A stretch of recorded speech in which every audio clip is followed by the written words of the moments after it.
লীগকে নিষিদ্ধ করতে হবে, তাদের যে রাজনৈতিক কর্মকাণ্ড সেগুলোকে নিষিদ্ধ করতে হবে এবং সেগুলোকে কখনোই বাংলাদেশের মানুষ মেনে নিবে না। সুতরাং কেউ কেউ কোনো রাজনীতিবিদ এবং কোনো রাজনৈতিক দল প্রশ্ন করে কিসের ভিত্তিতে কিসের আইনে আওয়ামী লীগকে নিষিদ্ধ করা হবে, কোন প্রক্রিয়ায় আওয়ামী লীগকে নিষিদ্ধ করা হবে। আমরা বলি 5 আগস্ট যে অভ্যুত্থান হয়েছে সে অভ্যুত্থান কোনো আইন মেনে হয়নি। বাংলাদেশের মানুষ, সাধারণ মানুষ 5 আগস্টের সময় রাস্তায় নেমে এসেছে এবং রাস্তায় নেমে হাসিনাকে উৎখাত করেছে, উৎখাত করে আপনাদেরকে জেল এবং বন্দিশালা থেকে মুক্তি করেছে।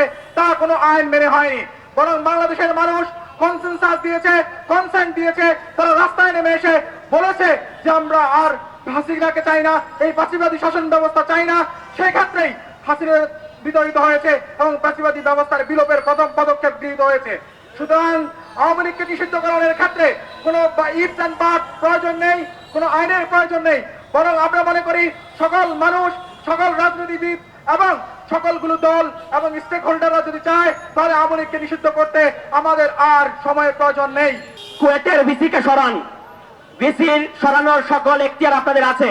আপনাদের ওই যে রাষ্ট্রপতিকে বসায় রাখছেন তাকে দিয়ে ভিসিকে এই মুহূর্তে কোন রকম কারণ দর্শানোর নোটিশ বাদে ভিসিকে এখান থেকে সরান, আদারওয়াইজ কিন্তু কুয়েট মুখে আমরা লং মার্চ করতে বাধ্য হব।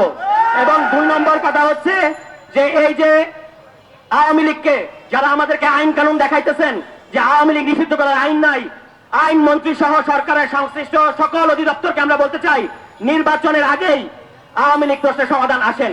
আওয়ামী লীগের নিবন্ধন বাতিল করা ছাড়া বাংলাদেশে কোনো সুষ্ঠু নির্বাচন হওয়া সম্ভব না।